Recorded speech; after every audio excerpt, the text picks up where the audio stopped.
Welcome to Books in Brief, where we explore the key ideas of great books and how to understand them in everyday life.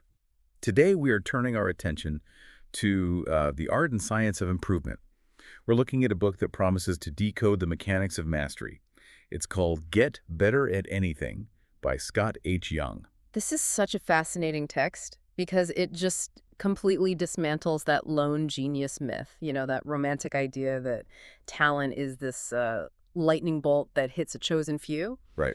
Scott Young argues that getting good at something, whether it's coding, painting, or even hitting a golf ball, is actually more of an engineering problem. It has a structure that, well, anyone can replicate. Which is a massive relief, honestly. Because if it's just magic or, genetics, then I'm out of luck. But if it's engineering, I can build that. Exactly. To kick this off, though, we have to talk about the story that opens the book. It's about Tetris. And I have to admit, when I saw Tetris, I was a little skeptical. It's a game of falling blocks. I mean, how much mastery is there, really? That's exactly what everyone thought for about 30 years. This is what's known as the Tetris enigma. So set the scene for us. Why is a Game Boy game from the 90s the perfect example of human potential? Okay, so picture the competitive Tetris scene. For decades, the community believed the game had a hard ceiling. Level 29, they called it the kill screen. The kill screen. Yeah. At that level, the blocks fall so fast that it was considered, mathematically impossible to move the controller to the side of the screen in time. The best players in the world, legends like Harry Hong, they hit that wall and just stopped. So basically, human reflexes had maxed out. Yeah. You physically cannot move your thumb any faster. The biological limit. Exactly. That was the accepted reality. Until 2020, you have this 18-year-old kid, Joseph Saley. He's streaming on Twitch, just chatting casually with his fans, looking totally relaxed. And he doesn't just hit level 29, he cruises past it. He hits level 34. And he wasn't the only one, right? Suddenly, after 30 years of stagnation, everyone started breaking the record. So the obvious question is, what changed? Did we just evolve faster thumbs in one generation? Definitely not biological evolution, no. It was the environment. And this is the core thesis of get better at anything. In the 80s and 90s, if you were a Tetris player, you played in your living room, you were isolated. If you figured out a trick, it died with you. But Joseph Saley's generation, they had the internet. They had YouTube, they had Twitch, a whole community. Precisely. They could watch a player like Thor Ackerland, who developed this niche kind of jittery technique called hyper tapping. You basically vibrate your thumb to press the button faster than a normal human could. In 1990, you might see Thor do that once at a tournament and think, whoa, that's weird. But in 2020, you can watch it in 4K, slow it down, analyze it, and then copy it. So the explosion in skill wasn't about raw talent. It was about access to the how, the democratization of technique. It was. And that leads us directly to the framework Scott Young builds in the book. He breaks mastery down into 3 pillars: see, do, and feedback. Okay, let's dig into that first one. See, learning from others. I feel like we have a cultural bias against this. We call it cheating or copying. We want to be original, the innovator. We do. We worship the innovator. But Young makes this really compelling argument that our ability to copy is actually the defining human superpower. There's this incredible study cited in the book comparing toddlers to chimpanzees and orangutans. I love these studies, but they usually make humans look bad. Whoops is this one? Well, it depends on the task. They put 2.5-year-old humans against the apes. When it came to things like spatial reasoning or causal reasoning, figuring out how to get food out of a puzzle box just with logic, the apes were neck and neck with the kids. In some tests, the chimps actually did better. That is humbling. So we aren't inherently smarter at puzzle solving than a chimp. Not purely on our own hardware, no. But then the researchers changed the test. They demonstrated the solution. They showed the subjects how to open the box. And that's where the humans took over. It wasn't even close. The toddlers scored nearly 100% because they immediately copied the adult, the apes. They scored almost 0. They just couldn't process the social information. They just went back to trying to brute force it. The takeaway is that monkey see, monkey do is actually an insult to monkeys. They can't do it. We can. That completely flips the script. Huh. We think of the lone genius figuring it all out in a cabin somewhere. But Young calls this discovery learning, right? And he says it's terribly inefficient. Incredibly inefficient. He uses this concept of problem solving is search. Imagine any problem like writing a novel, solving a math proof as a giant dark maze. That's the problem space. If you try to do it alone, you're just wandering that maze in the dark, bumping into walls. And the C pillar is basically finding someone who already has a map. Exactly. The historical example he uses is Fermat's last theorem. This was the holy grail of mathematics. Pierre de Fermat left this note in a margin in the 1600s, saying he had a proof, but, the margin was too small to write it down. For 350 years, the smartest people on Earth tried to solve this maze, and they failed. Until Andrew Wiles cracked it in the 90s. But the story usually goes that Wiles locked himself in his attic for 7 years and solved it through pure, isolated brilliance. That sounds like discovery learning to me. That's the movie version. But the reality is that Wiles didn't invent the math from scratch. He used what mathematicians call strong methods. He was using tools developed by other mathematicians like Taniyama, Shimura, Kolyvagin, and Flack. He was standing on a mountain of other people's maps. Without seeing their work, he never would have solved it. Okay, so if I'm trying to learn a new skill, say photography, I shouldn't just go out and start shooting randomly. I should look at the masters first. You should look at the masters, study their settings, understand their composition. Don't waste your time trying to reinvent the rule of thirds. Someone else already figured that out for you. Got it. So we have the map. We've seen how the experts do it. Now we have to actually do the work. This brings us to the do pillar. And right off the bat, the book attacks a metaphor that I think 99% of us believe. The idea that the brain is a muscle. Oh, this is a big one. We love this metaphor, the mental gymnasium. We think if we do something hard like learning Latin, it will strengthen our brain, and that strength will transfer to everything else. Like doing bicep curls makes you better at lifting any heavy box. I definitely believe this. I do Sudoku thinking it keeps me sharp for business strategy. Yeah. You're telling me that's a waste of time? Well, it makes you very, very good at Sudoku. But Scott Young cites the work of Edward Thorndike, who really killed this theory over 100 years ago. It's called the theory of identical elements. Thorndike found that practice is incredibly specific.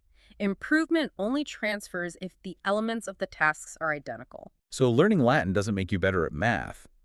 It just makes you better at Latin. Correct. If you want to get better at writing, you have to write. You can't just play chess and hope it makes you a better strategist in your novel. You have to practice the thing itself. The brain doesn't get stronger in a general sense. It builds very specific neural pathways for very specific tasks. But there's a trap here, too. Because not all practice is created equal. I can sit down and write for hours, or play tennis for hours, and not get any better. I think we've all been there, that autopilot plateau. That's because of the difficulty sweet spot. This connects to the idea of desirable difficulties. If your practice is too easy, you're just performing what you already know. You feel fluent, but you aren't actually learning. It's like rereading a textbook before a test. It feels good. Yeah. You look at the page and say, yeah, I know this. But that's an illusion of competence. It's too easy. You need to test yourself. You need to close the book and force your brain to retrieve the information. That struggle, that moment where you're frowning and trying to remember, that's where the memory is actually encoded. So if it feels easy, I'm probably not learning. Generally, yeah. Learning should feel a little bit uncomfortable. I want to touch on one other part of doing that really struck me, the relationship between quantity and quality. I think a lot of creative people, myself included, get paralyzed by perfectionism. We want to release the perfect podcast or the perfect song, but the book argues that's mathematically the wrong approach. It's the equal odds baseline. The research is really clear on this.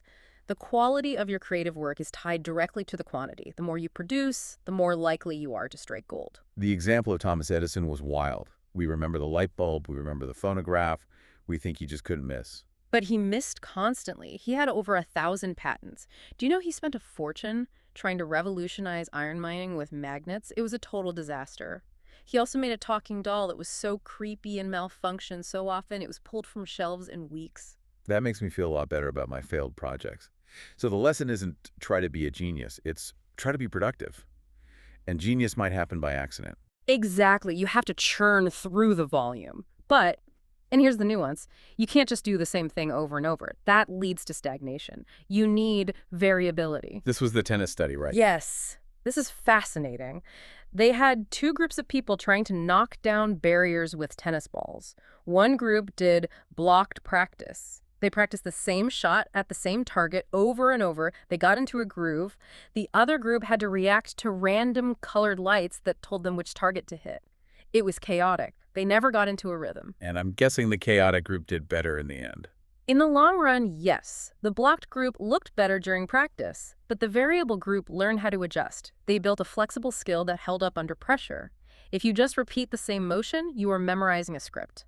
If you vary the practice, you are learning to solve the problem. It sounds like jazz. Yeah. You aren't just memorizing the song, you're learning the scales so you can handle whatever the band throws at you. That is a perfect analogy. Variability creates robustness. Okay, so we have, see, get the map. We have due practice with volume and variability. But there is a third leg to this duel, and it's usually the most painful one: feedback. Feedback is the reality check. Without it, you are just hallucinating competence. The book has a terrifying statistic about doctors. You'd assume a doctor with 20 years of experience is better than one with 5. I certainly hope so. I look for the gray hair when I pick a doctor. Well, you might want to rethink that. In many cases, performance actually stagnates or even declines over time. That is scary. Why? Because the feedback loop is broken. A doctor prescribes a treatment. The patient leaves. If the patient gets better, they don't come back. If they die, they don't come back. If they go to another doctor, they don't come back. The doctor just assumes, I did a good job, but they actually have no data. They're practicing in a vacuum. Contrast that with the Top Gun story. This is the gold standard for feedback. It really is. During the Vietnam War, the U.S. Navy was losing 1 plane for every 2 enemy planes they shot down. It was a disaster. So they started Top Gun, and the secret sauce wasn't just flying more, it was the after-action report. The debrief. The relentless, ego-crushing debrief. They would fly a simulated dogfight, land, and then sit in a room and replay every single second. Why did you turn there? What did you see? That was a mistake. It sounds brutal. Nobody wants to sit in a room and have their mistakes listed out on a whiteboard. It was brutal. Yeah. But it closed the loop. It turned experience into expertise immediately. The kill ratio went from 2 to 1 to 12 to 1. But sometimes feedback tells you something you really don't want to hear. It tells you that your fundamental technique is flawed. This leads us to the concept of unlearning. And the ultimate example here is Tiger Woods. This story is just unbelievable. It's the late 90s. Tiger Woods is a god. He just won the Masters by 12 strokes. He's the best golfer on the planet, maybe in history. And he decides, I need to change my swing. It sounds insane. If I'm the best in the world, I'm not touching anything. Why would he do it? Because he had high-quality feedback. He knew he was relying on his athleticism to save bad shots. He knew he couldn't sustain it. But to fix it, he had to go backward. The book uses Fitz and Posner's stages of learning here. This was helpful for me to visualize. Right. Stage 1 is cognitive. That's when you're a beginner, thinking about every move. Put my hand here, rotate my hip there. It's slow and awkward. Stage 2 is associative, smoothing it out.